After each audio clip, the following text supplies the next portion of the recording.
Hi friends, welcome back to Nandu's life Kannada.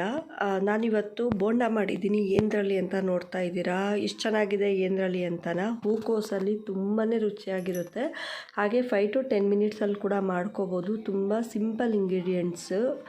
ನಾವು ಈ ಗೋಬಿ ಮಂಚೂರಿ ಎಲ್ಲ ತಿನ್ನೋದಕ್ಕೆ ಬೇಡ ಅಂತ ಹೇಳ್ತಾರಲ್ವ ಈಗ. ಸೊ ಹೀಗಾಗಿ ಈಗ ನಾನು ಒಂದು ಹೂಕೋಸು ತೊಗೊಂಡಿದ್ದೀನಿ ಚಿಕ್ಕ ಸೈಜು.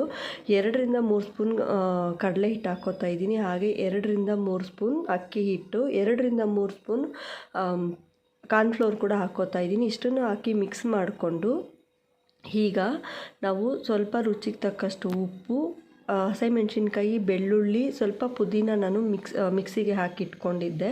ಅದನ್ನು ಹಾಕಿ ಸ್ವಲ್ಪ ನೀರು ಹಾಕ್ಕೊಂಡು ಮಿಕ್ಸ್ ಮಾಡ್ಕೋತಾ ಇದ್ದೀನಿ. ಸ್ವಲ್ಪ ಬೋಂಡ ಹದ ಹಿಟ್ಟಕ್ಕೆ ನಾವು ಮಿಕ್ಸ್ ಮಾಡ್ಕೋಬೇಕು. ಈಗ ನಾವು ಒಂದು ಬಾಣಲಿಯಲ್ಲಿ ನೀರು ಇಟ್ಕೊಂಡು ಅದ್ರಲ್ಲಿ ಹುಳ ಎಲ್ಲ ಇರುತ್ತಲ್ವ, ಸ್ವಲ್ಪ ರಾಗಿ ಹಿಟ್ಟು ಹಾಕಿ ಸ್ವಲ್ಪ ನಾನು ಉದುರಿಸ್ಕೊಂಡಿದ್ದೆ. ಹಾಗೆಯೇ ಮನಸ್ಸಿಲ್ಲದೆ ಸ್ವಲ್ಪ ಒಂದು ಬಾಣಲಿಯಲ್ಲಿ ನೀರಿಟ್ಟು ಒಂದು 5 ನಿಮಿಷ ಅದನ್ನು ಕುದಿಸಿ ಮತ್ತೆ ನಾನು ಸಪ್ರೇಟ್ ಮಾಡಿಕೊಂಡು ಈಗ ನಾನು ಮಿಕ್ಸ್ ಮಾಡ್ಕೋತಾ ಇದ್ದೀನಿ. ಒಂದು ಒಳ್ಳೆ ಮಿಕ್ಸ್ ಮಾಡ್ಕೊಳ್ಳೋಣ. ಒಂದು 10 ನಿಮಿಷ ಟೈಮ್ ಇದ್ದರೆ ಸೈಡ್ಗೆ ಇಟ್ಬಿಡೋದು ಕೂಡ ಒಳ್ಳೆಯದೇ. ಹಾಗೆ ಉಪ್ಪು ಖಾರ ಎಲ್ಲ ತುಂಬ ಚೆನ್ನಾಗಿ ಹಿಡ್ದಿರುತ್ತೆ. ಸೂಪರಾಗಿ ಮಕ್ಕಳಿಗೆಲ್ಲನೂ ಇದು ಏನು ಅಂತಲೇ ಗೊತ್ತಾಗೋದಿಲ್ಲ, ಅಷ್ಟು ಚೆನ್ನಾಗಿರುತ್ತೆ.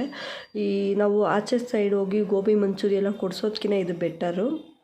ಈಗ ನೋಡಿ ಎಣ್ಣೆಗೆ ಹಾಕ್ತಾಯಿದ್ದೀನಿ ಫ್ರೆಂಡ್ಸ್. ಹಾಗೆ ಯಾರೆಲ್ಲ ಫಸ್ಟ್ ಟೈಮ್ ನನ್ನ ಚಾನಲ್ ನೋಡ್ತಿದ್ದೀರಾ ಪ್ಲೀಸ್ ಸಬ್ಸ್ಕ್ರೈಬ್ ಮಾಡ್ಕೊಳ್ಳಿ. ಹಾಗೆ ಪಕ್ಕದಲ್ಲಿರೋ ಬೆಲ್ ಬಟನ್ನ ಕ್ಲಿಕ್ ಮಾಡಿ ನಾನು ಹಾಕೋಂಥ ವೀಡಿಯೋಸ್ ನಿಮಗೆ ಬರುತ್ತೆ. ಹಾಗೆ ಲೈಕ್ ಮಾಡೋದನ್ನ ಮರಿಬೇಡಿ. ನೀವು ಮಾಡೋ ಲೈಕ್ ನನಗೆ ಹೊಸ ವೀಡಿಯೋಸ್ ಮಾಡೋದಕ್ಕೆ ಮೋಟಿವೇಶನ್ ಸಿಗ್ದಂಗೆ ಆಗುತ್ತೆ.